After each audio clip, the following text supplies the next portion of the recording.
Hello दोस्तों, स्वागत है आपका द स्ट्रॉन्ग माइंडसेट एकेडमी में। और आज की इस वीडियो में हम मध्य प्रदेश आबकारी एग्जाम से संबंधित पुराने क्वेश्चनों को सॉल्व करने वाले हैं। आज की इस वीडियो में हम जानेंगे कि आबकारी एग्जाम में किस प्रकार के प्रश्न पूछे गए थे जनरल नॉलेज और करंट अफेयर के अंतर्गत। आज की यह वीडियो इसलिए और महत्वपूर्ण होने वाली है क्योंकि हम पुराने डेटा के साथ साथ न्यू अपडेटेड डेटा को भी पढ़ते जाएंगे। तो चलिए स्टार्ट करते हैं इस वीडियो को। और आज का पहला प्रश्न है, कर्म योद्धा ग्रंथ किसके जीवन पर लिखा गया?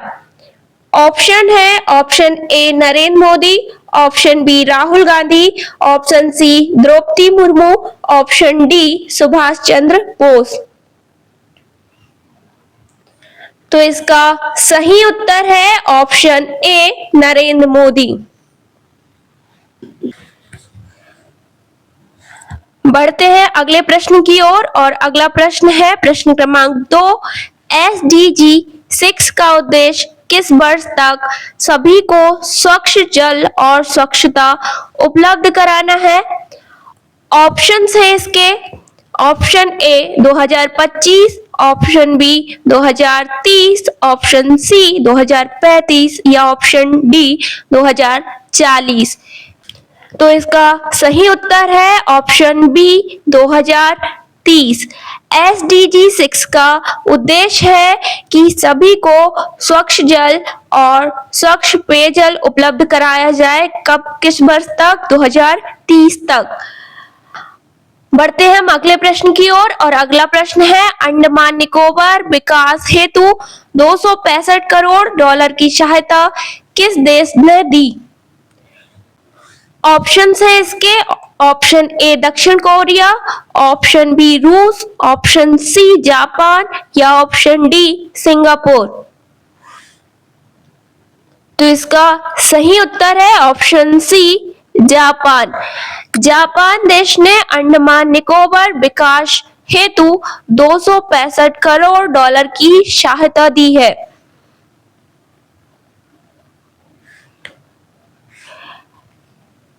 बढ़ते हैं हम अगले प्रश्न की ओर। और आज का प्रश्न क्रमांक 4 है, क्लाइमेट चेंज परफॉर्मेंस इंडेक्स 2023 में भारत की रैंक क्या है? ऑप्शन है इसके, ऑप्शन ए 6वां, ऑप्शन बी 7वां, ऑप्शन सी 8वां या ऑप्शन डी 9वां स्थान। तो इसका सही उत्तर है ऑप्शन सी 8वां स्थान। क्लाइमेट चेंज परफॉर्मेंस इंडेक्स 2023 में भारत का 8वां स्थान था।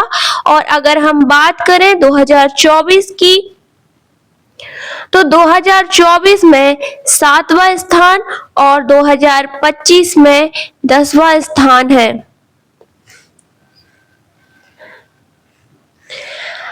अगला प्रश्न है, मिसेस वर्ल्ड 2022 का खिताब किसे मिला?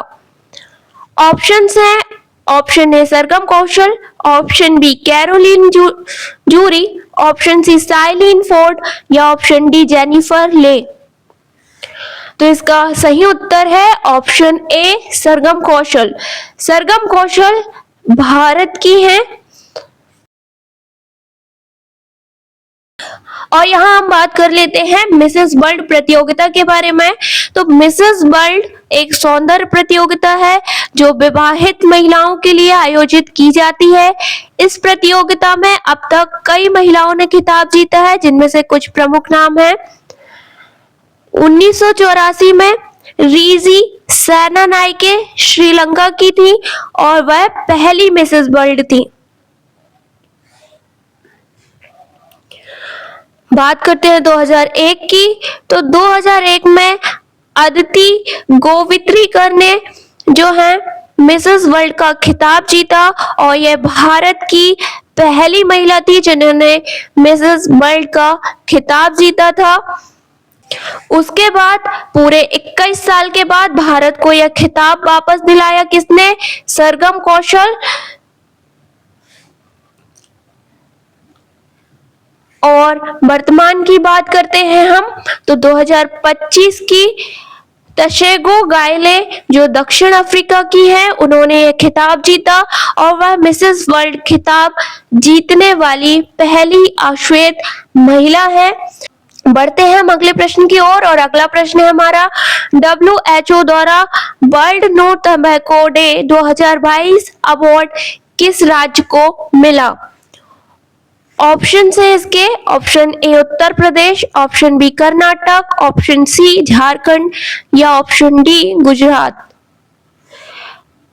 तो इसका सही उत्तर है ऑप्शन सी झारखंड।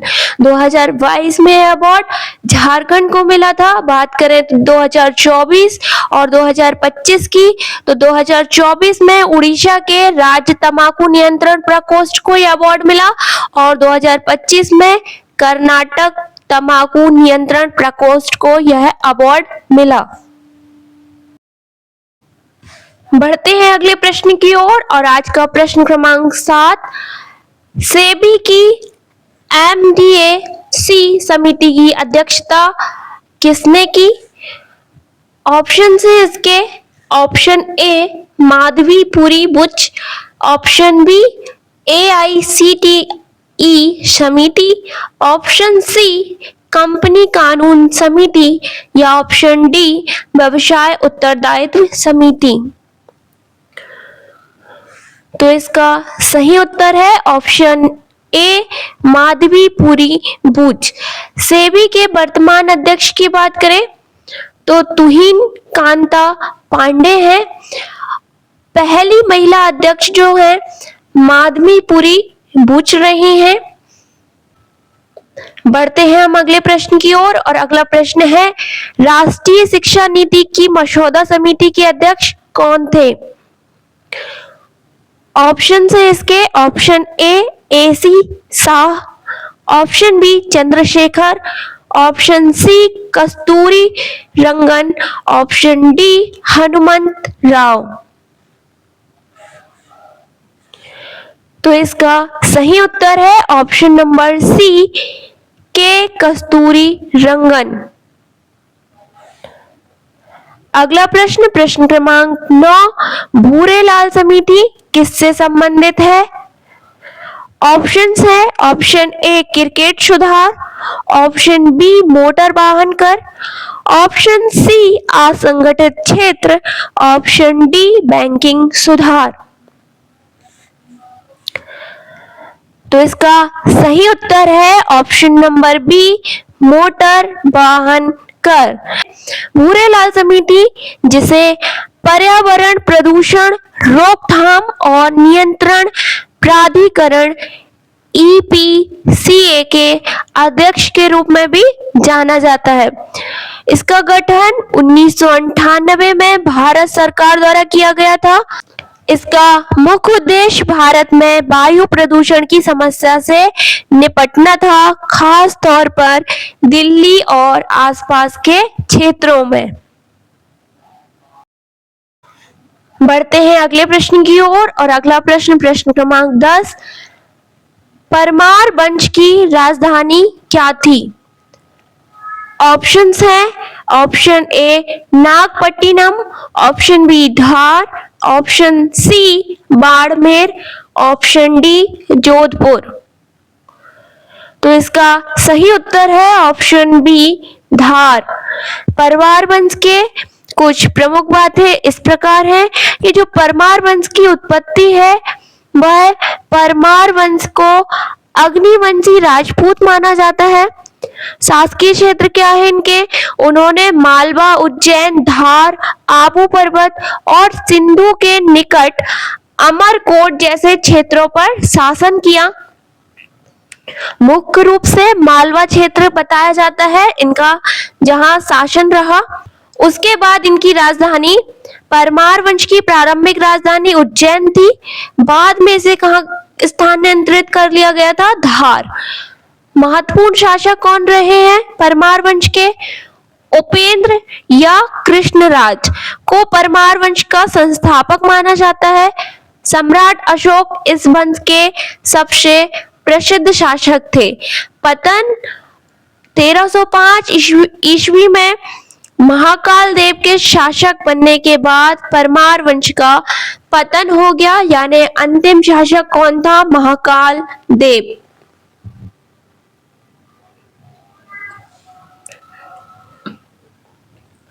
बढ़ते हैं अगले प्रश्न की ओर और आज का प्रश्न क्रमांक 11, सुल्तान ईश्वर का साया होता है, किसका कथन है? ऑप्शंस हैं A Tughril Khan, option B Qutubuddin Aibak, option C Balban या ऑप्शन डी जोना खान। तो इसका सही उत्तर है option number C Balban. Balban जो है दिल्ली का शासक रहा। दिल्ली पर शासन करने के दौरान इसने क्या कहा? जो सुल्तान है वो ईश्वर का साया है, यानी उसने खुद को ईश्वर का रूप बताया था। अगला प्रश्न है, पद्मावत के लेखक कौन है? Option A Malik Muhammad Jayasi, option B Jauna Khan, option C Tughril Khan या ऑप्शन डी मिनहाज ए सिराज। तो इसका सही उत्तर है ऑप्शन ए मलिक मोहम्मद जायसी।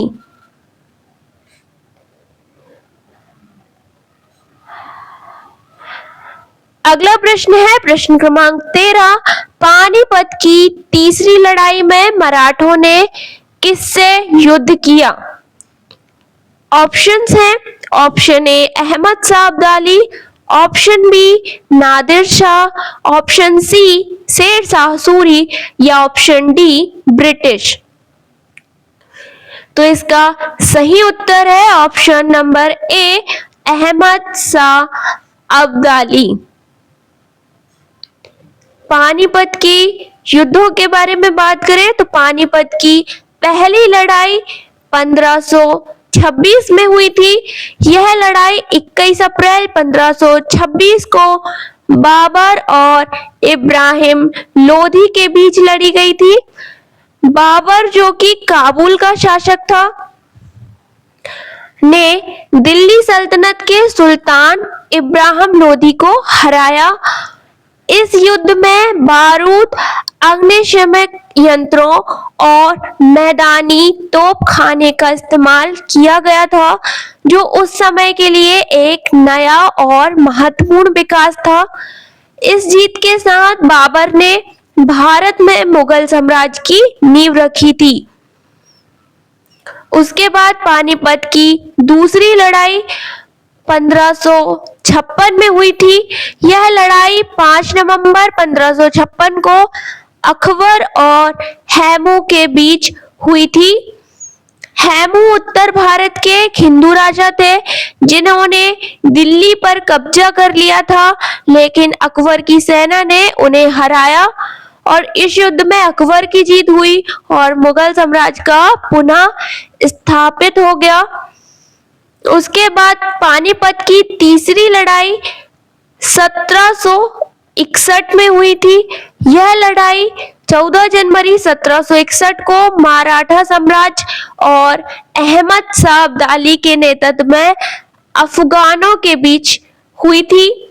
इस युद्ध में मराठा सेना को हार का सामना करना पड़ा, जिससे मराठा साम्राज्य के विस्तार को गहरा धक्का लगा और यह युद्ध भारत में ब्रिटिश प्रभुत्व के उदय के लिए एक महत्वपूर्ण मोड़ था।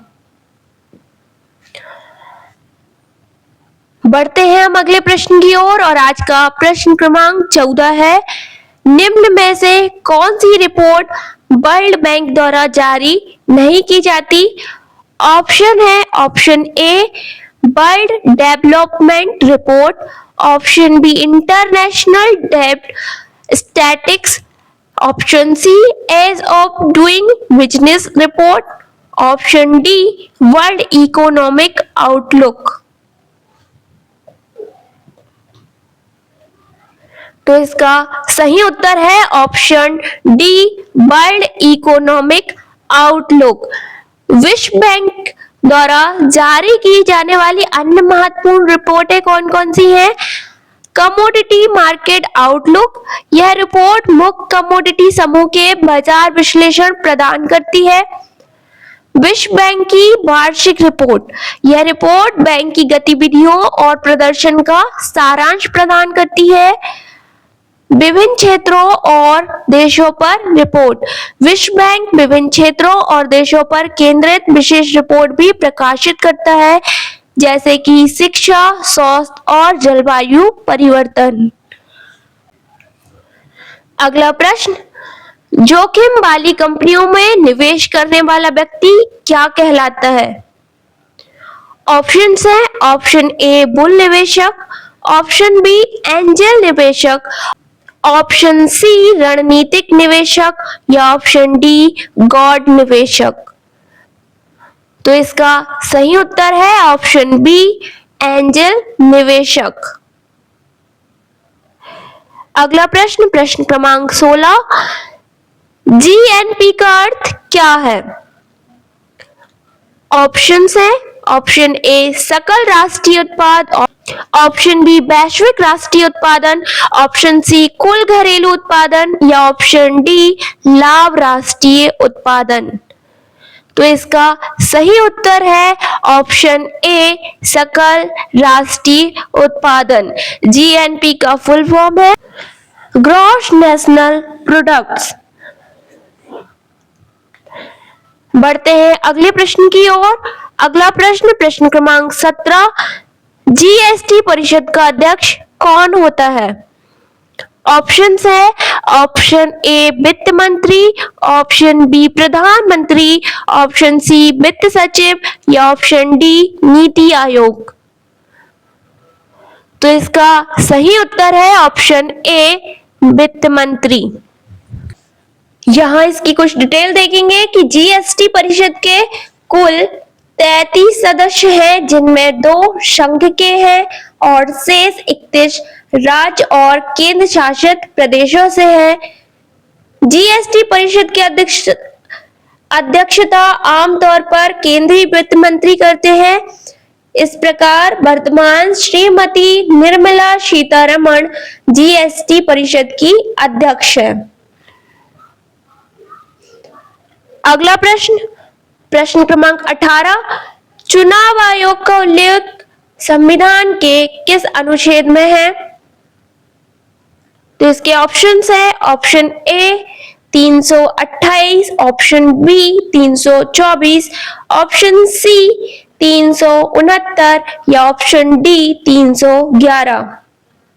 तो इसका सही उत्तर है ऑप्शन बी 324। यहाँ पर कुछ और अनुच्छेद दिए हैं जिनकी जानकारी होना परीक्षा की दृष्टि से महत्वपूर्ण है, जैसे अनुच्छेद 14। अनुच्छेद 14 में विधि के समक्ष समानता की बात कही गई है। उसके बाद अनुच्छेद 19 में वाक्य और अभिव्यक्ति की स्वतंत्रता है। अनुच्छेद 21 जीवन और व्यक्तिगत स्वतंत्रता का संरक्षण बताया गया है। उसके बाद अनुच्छेद 25 में धर्म की स्वतंत्रता दी गई है। अनुच्छेद 32 में संवैधानिक उपचारों का अधिकार बताया है। अनुच्छेद 44 में समान नागरिक संहिता की बात कही गई है। अनुच्छेद 52 में भारत का राष्ट्रपति, अनुच्छेद 72 में राष्ट्रपति की क्षमादान शक्ति, अनुच्छेद 110 में धन विधेयक और अनुच्छेद 368 में संविधान संशोधन की प्रक्रिया के बारे में बताया गया है।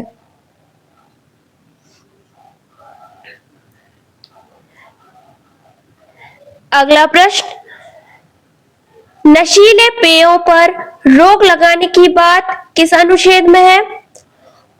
ऑप्शंस हैं, ऑप्शन ए अनुच्छेद 27, ऑप्शन बी अनुच्छेद 17, ऑप्शन बी अनुच्छेद 47 या ऑप्शन डी 311। तो इसका सही उत्तर है ऑप्शन सी अनुच्छेद 47। नशीले पेय पदार्थों संबंधित मुख्य रूप से दो अनुच्छेद हैं। एक अनुच्छेद 47 जिसमें बताया गया है कि यह राज्य को सार्वजनिक स्वास्थ्य में सुधार करने और नशीली दवाओं के दुरुपयोग रोकने के लिए कदम उठाने का निर्देश देता है। उसके बाद अनुच्छेद 51 के ए में यह नागरिकों के मौलिक कर्तव्यों को निर्धारित करता है, जिससे सार्वजनिक स्वास्थ्य सुधार के लिए प्रयास करना और नशीली दवाओं के दुरुपयोग को रोकना शामिल है। बढ़ते हैं अगले प्रश्न की ओर और अगला प्रश्न है, लोकसभा में प्रश्नकाल अधिकतम कितनी देर चलता है? तो इसके ऑप्शंस है, ऑप्शन ए 2 घंटे, ऑप्शन बी 1 घंटा, ऑप्शन सी 1.5 घंटे या ऑप्शन डी 3 घंटे। तो इसका सही उत्तर है ऑप्शन नंबर बी 1 घंटा। तो दोस्तों यहाँ पर पहली शिफ्ट के क्वेश्चन समाप्त होते हैं। अगली शिफ्ट के क्वेश्चंस हम नेक्स्ट वीडियो में करेंगे। उम्मीद है आपको वीडियो पसंद आया हो। वीडियो पसंद आया हो तो लाइक शेयर सब्सक्राइब जरूर करिएगा। मिलते हैं हम नेक्स्ट वीडियो में नए प्रश्नों के साथ। जब तक के लिए धन्यवाद।